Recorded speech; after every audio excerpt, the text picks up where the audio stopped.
નમસ્કાર વિદ્યાર્થી મિત્રો, સ્વાગત છે આપ સૌનું ઉદયકુલ ગુજરાતી કોમર્સ ચેનલની અંદર. દીકરાઓ, આજે હું તમારા માટે એક સરસ મજાનો એવો ટોપિક લઈને આવ્યો છું જે આ મને વિશ્વાસ છે અને મને આશા પણ છે કે તમારી આવનારી જે 26 ફેબ્રુઆરીથી શરૂ થનારી બોર્ડની પરીક્ષા છે એમાં તમને ખૂબ ઉપયોગી બનશે. મારો આજનો ટોપિક છે રોડ મેપ ટુ સક્સેસ. એટલે સાહેબ અમને એવો રોડ મેપ આપી દો કે 26મી ફેબ્રુઆરી સુધી અમારે કઈ રીતે વાંચવું, કઈ રીતે તૈયારી કરવી. ઘણા બધા વિદ્યાર્થીઓ એમ કહે છે કે અમને સમજાતું નથી શરૂઆત ક્યાંથી કરવી, અથવા વાંચવા બેસીએ છીએ તો વાંચવું કઈ રીતે, બહુ ટાઈમ લાગી જાય છે વાંચવાનું તૈયાર કરવામાં. તો આ બધાનો જવાબ હું તમને આજના નાના એવા સેશનની અંદર આપવા જઈ રહ્યો છું. તો ખાસ મારી સાથે છેક સુધી જોડાયેલા રહેજો, કારણ કે આ વિડીયો તમારા માટે ગેમ ચેન્જર બની શકે છે. તમારી મહેનત કરવાની રીતમાં ફેરફાર કરી શકે છે. તો બહુ કામની વસ્તુ હું તમારા માટે લઈને આવ્યો છું. તો ખાસ મારી સાથે છેક સુધી જોડાયેલા રહેજો. હું તમને કહેવાનું છું કે ભાઈ તમારે સફળતા મેળવવી છે, ધારેલા ટકા તમારે લાવવા છે, તો એના માટે શું કરી શકો આ વચ્ચેના સમયમાં 26 ફેબ્રુઆરી સુધીના. ઓકે, ઘણી વાર એમ થાય ને કે ઘણાને એમ લાગે કે બહુ ટાઈમ છે, અને ઘણા વિદ્યાર્થીને એમ લાગે કે ના ના સાહેબ સહેજે ટાઈમ જ નથી. તો આમાં અમારે શું પરસેપ્શન મગજમાં રાખો, બહુ ટાઈમ છે એ તૈયારી કરવા માટે કે સાવ સમય ઓછો છે તૈયારી કરવા માટે, એ પરસેપ્શન કયો રાખો? બધાનું ક્લિયરન્સ તમને અત્યારે મળી જવાનું છે.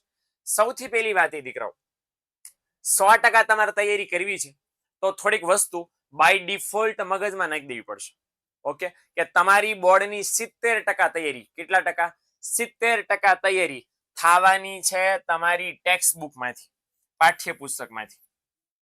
ઓકે, એટલે પાઠ્યપુસ્તકની જેટલી પણ લીટી, જેટલી પણ અંડરલાઈન કરેલી બાબતો, જેટલા પણ આંકડા, જેટલા પણ કોષ્ટક, જેટલું છે ને એને પાકું કરવા માટે પ્રાથમિકતા સૌથી પહેલા આપો. જો તમે ટેક્સ્ટ બુક તૈયાર કરી નાખી, સમજી લો તમારી બોર્ડની 70% તૈયારી ડન. 70% તૈયારી ડન. પછી કોઈ એમ કે સાહેબ અમે ઓલું વાંચ્યું, અમે ઓલું વાંચ્યું, અમે ઓલું વાંચ્યું, એ ઓલું વાંચવાને બદલે ટેક્સ્ટ બુક ઉપર ફોકસ કરો. ઓકે, એ ફોકસ કરશો આઈ એમ વેરી શ્યોર દીકરાઓ તમારું કામ ઈઝી પીઝી થઈ જશે. એટલે પહેલું કામ એ કરવાનું છે કે તમારું રીડિંગ મટીરિયલ, બેઝિક એલિમેન્ટ તમારું છે પાઠ્યપુસ્તક. ઓકે, એટલે એ પાઠ્યપુસ્તક, હા એવું નહીં સમજી લેવાનું સાહેબ સ્વાધ્યાયના પ્રશ્નો પાકા કરી નાખવાના, ના. બોર્ડનું પેપર ખાલી સ્વાધ્યાયમાં નથી નીકળતું, હા પણ પાઠમાંથી નીકળે છે. ઝીણામ ઝીણું સરે ભણાવતી વખતે લીટી કરાવી હોય, એમ કીધું કે આ બોર્ડના પ્રશ્નો બોર્ડમાં વારંવાર પૂછાય છે, આ સવાલ 3 માર્ક્સમાં પૂછાઈ શકે, આ 2 માર્ક્સમાં પૂછાઈ શકે, આ 5 માર્ક્સમાં પૂછાઈ શકે, એવું સરે તમને ભણાવતી વખતે કીધું હોય તો એને ઇગ્નોર કર્યા વગર એને જરાક ધ્યાન રાખી લો. ઓકે, બ્લુ પ્રિન્ટ વાળો વિડીયો જે મેં આપ્યો છે એની અંદર પણ કીધું છે કયા ચેપ્ટર તમારા માટે કામના. તો જ્યાં તમારે ઇનપુટ જોતું છે, કન્ટેન્ટ જોતું છે, એ કન્ટેન્ટ ટેક્સ્ટ બુકમાં સૌથી બેસ્ટ મળશે, એમાંથી પાકું કરો. હા, એ વાત અલગ છે કે કન્ટેન્ટ પાકું થઈ ગયું પછી તમારે તમારી જાતને ચેક કરવી છે, તો એ તમે પેપર લખીને પ્રેક્ટિસ કરીને ચેક કરી શકો છો. એના માટે યુથ સ્વિમના પેપર સેટ આપણે ઓલરેડી બહાર પાડ્યા છે 12 કોમર્સ માટે, તો યુથ સ્વિમના પેપર સેટ પણ તમે લઈ શકો છો. ઓકે, બીજું તો 20% બાકીની તૈયારી તમારે કરવાની છે પેપર સોલ્યુશન કે બ્લુ પ્રિન્ટ પેટર્ન સમજીને. ઓકે, તો એની લેખિત પ્રેક્ટિસ મેં તમને કીધું એ પ્રમાણે કરવી પડશે. લેખિત પ્રેક્ટિસ નહીં કરો તો 1000 ગણું સારું વાંચેલું બધું પાણીમાં છે. કારણ કે તમને મગજમાં આવડે છે બધું, પણ હાથ સ્પીડમાં નહીં ચાલે તો. અને હાથ સ્પીડમાં ચલાવવા માટે, કારણ કે જો હવે આપણો મેઇન તૈયારીનો મોટો સવાલ ક્યાં છે? આપણી મોટી તૈયારીની ખામી શું છે કે બોર્ડની પરીક્ષામાં આપણે લખીને આપવાની છે અને આપણી તૈયારી વાંચીને થાય છે. કઈ રીતે મેળ આવે? વિરાટ કોહલી આમ રમે, બેટિંગ પ્રેક્ટિસ કરે તો એ ખાલી ગેમની તૈયારી મેચ પહેલા વિડીયોની જ જોઈ લેતો, બરાબર? એને જોવાનું રમવાનું અલગ ન હોય. એટલે એ શું કરે કે નેટ્સમાં પ્રેક્ટિસ કરે એવી જ રીતે જેવી રીતે મેચ રમવાનો છે. તો આપણે એવું ન કરવું પડે. બોર્ડની પરીક્ષા લખીને આપવાની છે, 3 કલાકમાં ધડાધડી પેપર લખીને બતાવવાનું છે, તો અત્યારે પણ લખીને તૈયારી ન કરવી પડે. અને એટલા માટે દીકરાઓ ચોપડી પાકી થઈ જાય, ટેક્સ્ટ બુક પાકી થઈ જાય પછી એની તૈયારી તમારે કરવાની છે પેપરના પેટર્ન સમજીને લખીને. તો 20% તમારી તૈયારી ઓર વધી જશે. અને ત્યાર પછી જ્યાં જ્યાં તમને જરૂર પડે ત્યાં સંદર્ભ, રેફરન્સ, મટીરિયલ બુક્સ તમે લઈ શકો, પેપર સેટ લઈ શકો, અને યુટ્યુબમાં આપણી ચેનલના લેક્ચર્સ તમે જોઈ શકો છો. ઓકે, એ 10% તમારું પ્રિપેરેશન ઓન ઓર એનહેન્સ, જેવી રીતે તમે અત્યારે આ જોઈ રહ્યા છો કે સાહેબ શું કરવું નથી સમજાતું. ઓકે, તો તૈયારી ધ્યાન રાખો, બુકમાંથી કરો. બુક તૈયાર થઈ ગઈ છે, તમને પાકી થઈ ગઈ છે, આવડી ગઈ છે, એટલા અમાઉન્ટ ઓફ ચેપ્ટર્સ તમે પાકા કરી નાખ્યા છે, તો પછી પેપર લખીને પાકા કરો. પાકા કરો ઇટ મીન્સ કે પેપર લખીને તૈયારી કરો. પેપર લખાઈ જાય અને પછી જો તોય ખામી રહી જતી હોય તો યુટ્યુબના લેક્ચર જોઈ લો, આપણી ચેનલના વિદ્યાકુલ ગુજરાતી કોમર્સના વિડીયો સેક્શનની અંદર પણ છે, લાઈવ સેક્શનની અંદર પણ છે. ઢગલાબંધ. અને હવે તો ઘણું બધું આવશે નવું. 26 ફેબ્રુઆરી એક્ઝામ શરૂ થાય છે. એ આખી એક્ઝામ પૂરી થાય ત્યાં સુધીમાં ઢગલાબંધ લેક્ચર્સ જે તમને ખૂબ જ કામના છે એ આ જ ચેનલની અંદર આવવાના છે. એટલે સબસ્ક્રાઇબ ન કર્યું તો કરી નાખજો, તમારા માટે બહુ કામની વસ્તુ રહેવાની છે. ડન છે. બીજું, હવે ઘણા બધા એમ કહે છે કે સાહેબ અમે 3 કલાક 4 કલાક વાંચવા બેસીએ ને તો અમને એમ લાગે કે વંચાઈ ગયું છે. પણ જેવા ચોપડી બંધ કરીને ઊભા થયા ને એટલે સેલ્ફ ડાઉટ આવે કે આ યાદ રહ્યું હશે કે નહીં રહ્યું હોય, પરીક્ષા મને આવડશે કે નહીં આવડે. આવડતું બધું હોય પણ તમે ઊભા થાવ ને વાંચીને એટલે મગજમાં એવું થાય. ઘણા બધાને રિલેટ કરી શકશો આ હું જે તમને સિચ્યુએશન ઇમેજિન કરવાનું કહું છું કે હા રેડી અમારે આવું થાય છે. અને ન થાય તો ઇન કેસ હવે વાંચવાનું શરૂ કરશો એટલે આવું થવાની શરૂઆત થશે કે અમે 3 અને ઘણાને વહેમ જાગી જાય કે એવી બીક ન થાય કે હા આપણે વંચાઈ ગયું બધું, અરે આખી ચોપડી પાકી કરી નાખી. પછી જ્યારે ક્વેશ્ચન પેપર આવે, પછી જ્યારે સવાલ સામે આવે ને યાદ ન આવે તો શું થાય કે સાહેબ મેં તો બધું વાંચ્યું હતું, મમ્મી મેં તો આખું વાંચ્યું હતું, પણ પેપર આવ્યું ને તો બધું ભૂલી ગયો. તો એ જે તમે એમ કહો છો કે મેં બધું વાંચ્યું હતું, મને બધું આવડી ગયું હતું, એ હતો તમારો બસ વહેમ તૈયારીનો કે મેં તૈયારી કરી નાખી છે, મેં બધું પાકું કરી નાખ્યું છે. પણ આપણે કરવાની છે સાચી મહેનત જે આપણને રિઝલ્ટ આપે, જે આપણને આઉટપુટ આપે, જે આપણા વિષયમાં આપણા માર્ક્સ આપણને સુધારી દે ને વધારી દે.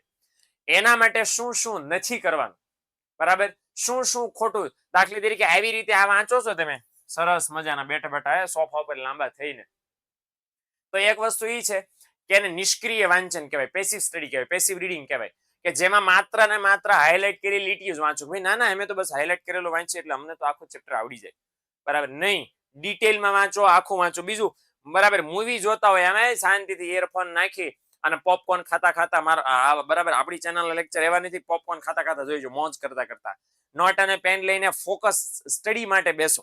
તો એવી રીતે તમે ઓલા એજ્યુકેશનલ વિડીયો જોવો આપણી ચેનલના, કે જેમ કે પિક્ચર જોતા હોય તો પછી જે કન્ટેન્ટ તમારા મગજમાં ઘૂસવાનું છે દીકરાઓ, એ કોઈ દિવસ નહીં સૂજે, કોઈ દિવસ તમે એમાં સિરિયસ નહીં થાવ કે નથી કોઈ દિવસ તમે ટિપ્સનો અમલ કરવાના.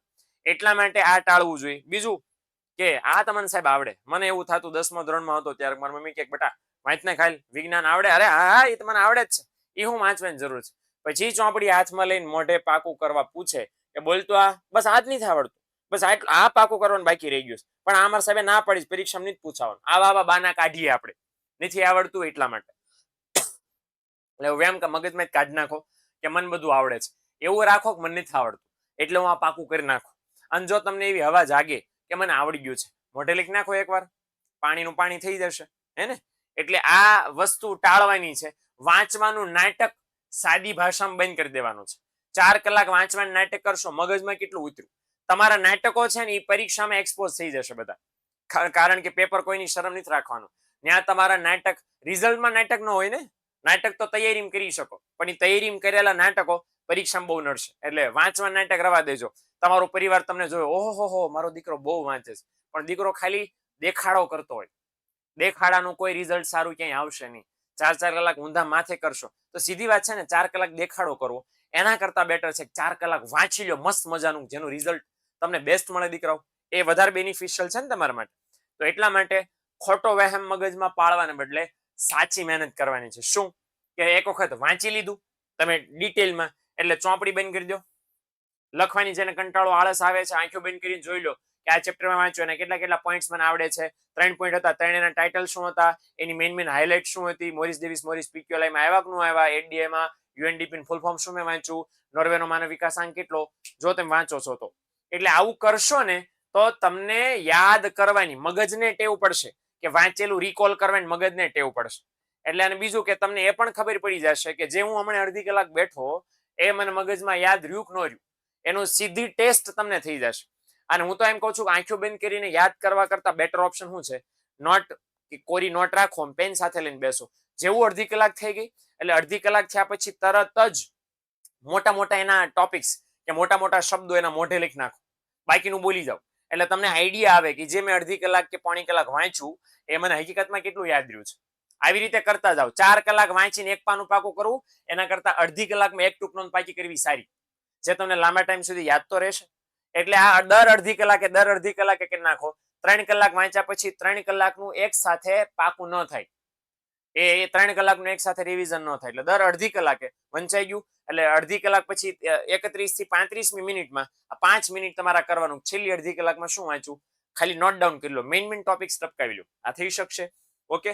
બીજું કે દાખલા જ્યારે ગણો છો એકાઉન્ટ અને સ્ટેટ જેવા વિષયોમાં, હે ને, થિયરીમાં તો તમે બસ આવી રીતે મેં કીધું એમ આંખું બંધ કરીને બોલી શકશો. દાખલામાં તો થોડા મોટા દાખલા ગણાય. એટલે જ્યારે ગણો ત્યારે નવનીત કે એ બધું ઘડીક સાઈડમાં મૂકી દો, જવાબો ભૂલી જાઓ. જવાબ તો આપણને પહેલા ટેવ હોય, કારણ જવાબ શું આવે છે પછી હું દાખલો ગણું. જવાબ કે સોલ્યુશન જોયા વગર દાખલા ગણો તો પેલો કોન્ફિડન્સ આવે, તમારી એક્ઝેક્ટ ભૂલ ક્યાં થાય છે, કયા સ્ટેપમાં તમે અટકો છો એ તમને ખબર પડે, તો નેક્સ્ટ ટાઈમ એ દાખલો તૈયાર કરવામાં તમને પ્રોબ્લેમ ન આવે. અને બીજું કે સાહેબ બેસ્ટમાં બેસ્ટ રીત કઈ, મને આવડી ગયું છે કે નથી આવડ્યું જાણવાની, તો તમે રૂમમાં એકલા બેઠા હો કે ન બેઠા હો, તમે કોકને સમજાવતા હો એવી રીતે મુદ્દો મોઢે બોલી જાઓ. તમે સમજો કે ભાઈ તમારો કોઈ ફ્રેન્ડ છે કે તમારી ફ્રેન્ડ મિત્ર છે, બેનપણી છે, એને તમે આ ઈ ટોપિક સમજાવો વિકાસ અને વૃદ્ધિનો, અને એ બધા માની લો સમજી જ જાય છે, તોય તમે એને સમજાવી દો, કહી દો બીજું આનું આમ થાય, આનું આમ થાય. એ સમજાવવાને કારણે તમે એને ભણાવો છો ને એવી સેન્સ તમારામાં ડેવલપ થશે. યાદ રાખજો, જેટલી લર્નિંગની મેથડ છે ને, બેસ્ટ લર્નિંગની યાદ રાખવાની મેથડ છે. આ બધા શિક્ષકોને કેમ યાદ રહી જાય છે? તમને શીખવાડે છે એટલે, તો તમે કોઈને શીખવાડશો તો ઇઝીલી યાદ રહી જશે. હવે સામેવાળો માણસ તમને રોજ થોડો મળશે, એટલે બસ શૂન્યાવકાશમાં મોઢે સમજાવી દો, ખૂણામાં પેન્સિલ પડે પેન્સિલ પકડી લીધો, બેટા આર્થિક વૃદ્ધિ છે એનો મતલબ આમ થાય, હેન્સને આવું કીધું, રાષ્ટ્રીયકમાં વધારો વસ્તુ. આ શરૂઆતમાં તકલીફ પડશે, ગામ તમને ગાંડું ગણશે, પણ ગામ શું ગણે છે લેવા દેવાની. આપણે પાકું કરવું છે. કોઈ ઓબ્જેક્ટને નિશાનો બનાવો, બરાબર ને, બોર્ડ પડ્યું હોય એને નિશાનો બનાવો કે આ જો આને હું સમજાવું છું, એટલે એને સમજાવતા શીખો તો તમને આઈડિયા આવશે કે મને યાદ રહ્યું કે નહીં, મને સમજાણું કે નહીં. એટલે આ વાંચવાનું નાટક નથી, આ સાચી મહેનત છે. દર 3 દિવસે રિવિઝન પાછલા 3 દિવસનું ફરજિયાત થઈ જવું જોઈએ. રિવિઝન નહીં થાય દીકરાઓ, તમારું વાંચેલું કંઈ કામનું નથી. એટલે 3 વસ્તુ કરવાની છે, રીડિંગ, રિવિઝન અને રાઇટિંગ પ્રેક્ટિસ. આ 3 કામ કન્ટિન્યુઅસલી હવે પછી તમારે કરવાના છે. એ કરશો, આઈ એમ વેરી શ્યોર 26 ફેબ્રુઆરી આપેલું પેપર તમારું ફેલ નહીં જાય. અચ્છા, એ પણ કે સાહેબ આ તો તમે સારું સારું કહી દીધું, પણ કેટલા ટાઈમમાં શું કરવાનું એ તો કીધું નહીં. તો જો આજથી શરૂ કરો, આજથી તો 20 તારીખ સુધી જેટલું તમારે પાકું કરવાનું બાકી છે, સ્માર્ટલી જેટલા ચેપ્ટર તમે સિલેક્ટ કર્યા છે એ 20 તારીખ સુધી લખીને પાકું કરવાનું છે, રિવિઝન કરવાનું છે, સાથે સાથે પેપરની પ્રેક્ટિસ પણ દર રવિવારે કરતા જવાની છે. પછી 21 ફેબ્રુઆરી થી 25 ફેબ્રુઆરી ફરજિયાત, આ મેં રવિવાર કીધું, પણ આ તારીખો એવી છે 25 5 દિવસ કે જેમાં બધા વિષયના ફરજિયાત એક પેપર રોજ લખવાના, ને એનો ટાઈમ તમારો ફિક્સ કરી નાખવાનો. અહીંયા તો 10મા પ્રમાણે 10 થી 1 છે, પણ આપણો ટાઈમ કયો છે 3 થી 6. તો આ ઘરે બેઠા કે સ્કૂલમાં કે જ્યાં તમે કરી શકો ત્યાં 3 વાગ્યાથી 6 વાગ્યા સુધી બપોરે પેપર લખવાની ટેવ 5 દિવસ પાડી દેવાની છે. ઓકે, એટલે એ પેપર જ્યારે લખો ત્યારે માત્ર રિવિઝન કરવાનું, પેપર સોલ્વ કરી નાખવાના, અને 100 માર્ક્સનું પેપર 3 કલાકમાં પૂરું થઈ જ જાય એવી તમારે ખાતરી રાખવાની, એવી તમારે તૈયારી રાખવાની. અને પછી 25મી ફેબ્રુઆરી હે શાંતિ, કારણ કે તમે જોરદાર ખતરનાક લેવલની મહેનત કરી નાખી છે. તો એક સરસ મજાનો રોડમેપ આપી દીધો છે. ઓકે, વહેલાઈ સુઈ જવાનું છે, મગજ શાંત રાખવાનું છે, આવડશે કે નહીં આવડે, પેપર કેવું નીકળશે, કાઢવાવાળે કાઢ નાખ્યું છે, તમારા હાથમાં ક્યાં કઈ છે ભાઈ, હે ને? તો આ બાબત જરાક ધ્યાનમાં રાખીને તૈયારી કરશો. આઈ એમ વેરી શ્યોર, બરાબર, તમારો રોડ સક્સેસ સુધી જશે ને જશે. ફેબ્રુઆરી 2026નું જે તમારું મિશન છે એ પૂરું થઈ જશે, તમારા સપના સાકાર થશે, પણ અમલ કરશો તો.